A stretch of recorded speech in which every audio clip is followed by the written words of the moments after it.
As the Euphrates, the lifeblood of the ancient lands of Syria and Iraq, withers away, a waterless abyss consumes the once lush regions.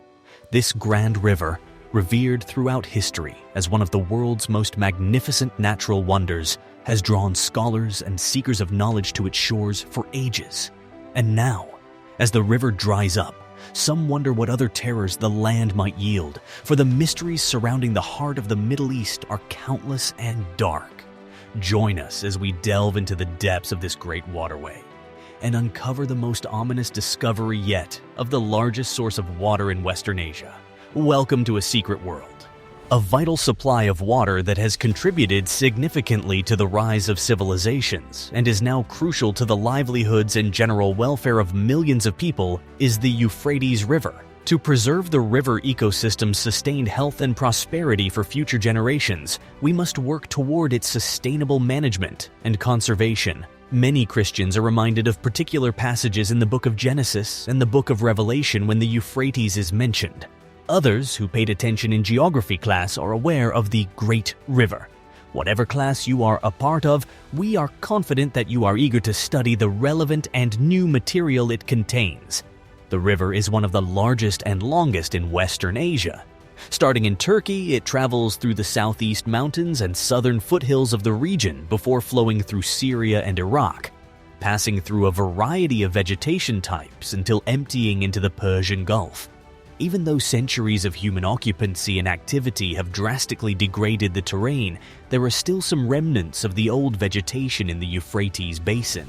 The three nations of the Euphrates River Basin, France, Turkey, and the United Kingdom, had to reach an agreement in 1923 about the use of its water and the construction of any hydraulic facilities, demonstrating the significance of the river for both politics and religion. Since the majority of the water in the Euphrates comes from rainfall and snowmelt, April through May sees the river's maximum water levels. Although there is less runoff in the summer and fall months, according to one source, the river discharges between 60 and 70% of its annual total over these 2 months. Following a 1946 agreement, Iraq was permitted to construct dams on Turkish territory to regulate the flow of the Euphrates, and Turkey was supposed to notify Iraq of any hydraulic alterations it made to the Tigris and Euphrates river systems. However, as of 2021, Middle Eastern news sources indicated a catastrophic drought and rapidly falling water levels. Throughout the months that followed, concerns about the historic rivers drying up started to surface. Geological specialists are baffled and very concerned about what might be causing this dangerous situation because of the fast-dropping water levels. The negative effects of the retreating waters are visible on land since the region's output and supply of electricity have decreased, as well as the water levels in important dam lakes as a result of Turkish government water restrictions. As if that weren't horrifying enough, agricultural land is disappearing from the banks of the Euphrates River. In a country where 60% of people struggle to put food on the table, a lack of water for agriculture is equivalent to a death sentence. While administrations worry about their borders, an extra 7 million Iraqis run the risk of living without access to water. According to the Autonomous Administration of North and East Syria, 9 million Syrians who live near the Euphrates River will be at risk of humanitarian catastrophes as a result of the Turkish government's water reduction policies. Most importantly, access to drinking water has become more difficult, which may have serious health effects on individuals. The Mediterranean will see increasingly destructive heat waves, the United Nations has recently warned.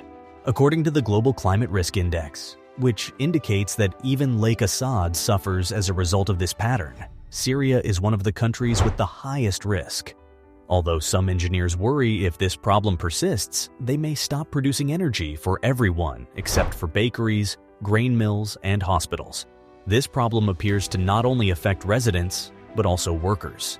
Few logical explanations exist for why the river is drying up, so some have come to assume that this phenomenon is related to the biblical book of Revelation. Surprisingly, few people are stunned by the development because they assert that since the Bible records it occurring, it was inevitable. People are more frightened by the notion that the Bible's promised end of the world is rapidly approaching in front of their very eyes. While many contend that pivotal passages in the apocalyptic book of Revelation demonstrate the significance of Iraq in end-time events, the only allusion to Armageddon in the Bible is found in chapter 16 of the book of Revelation, which also mentions the Euphrates River, which runs through contemporary Iraq. The vast river Euphrates waters were dried up according to the text when the sixth angel poured out his bowl on it to clear the way for the kings from the east. Religious undertones claim that the bowl's contents caused the river to cease flowing and that prior judgments have poisoned or damaged the majority of the water on earth. This decision appears to be about tearing down a protective barrier to make room for advancing eastern kingdoms rather than tainting or stopping using this water.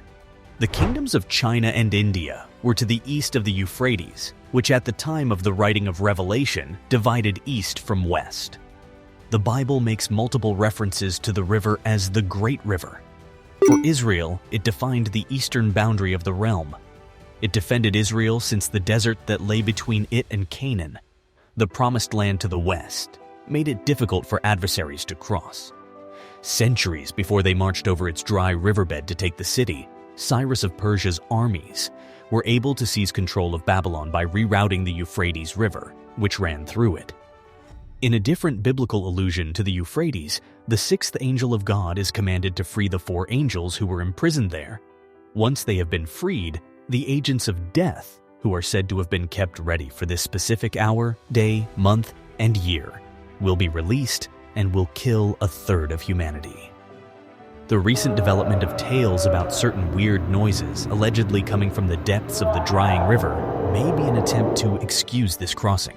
This served to strengthen people's conviction that the current events foretell Christ's second coming to triumph over his adversaries and establish his heavenly kingdom. Craig Hill, a professor of the New Testament at Wesley Theological Seminary in Washington, D.C., is one of many biblical scholars who allege that end-time interpreters misinterpret the Bible to justify their positions.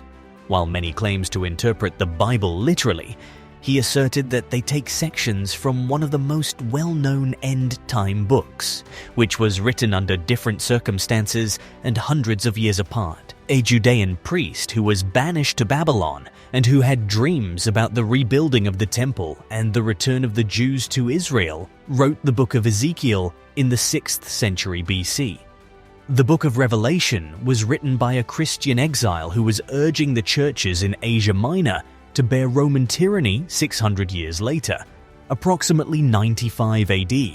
And this gives us something to think about after reading these passages. It's also noteworthy that when reading the book of Enoch, another work that some contend has a direct connection to the Bible, we learn of a Genesis-era tale in which Enoch, a prophet who lived before Noah, spoke of a time when there were 200 angels known as the Watchers. Their main responsibility was to keep an eye on creation, but one day, either under the influence of Lucifer, the fallen angel, or by some other means, they happened to glance at human women. Giants were created as a result of the union, and some scholars believe that gigantic breeding angels who were punished for their transgressions are still imprisoned beneath the Euphrates and will be released to wipe out a third of the globe. People have started to discuss their concerns and express their joy, stating that they never imagined that the revelations would be logical. The fact that something that was previously difficult to understand is now clearer speaks for itself. While the most intriguing river-related theory centers on biblical predictions, other ideas connect the present Euphrates events to political objectives and climate change. Thank you for watching this exciting video about the new scary discovery at the dried-up Euphrates River. If you have any thoughts or theories about this discovery, leave a comment below and join the discussion.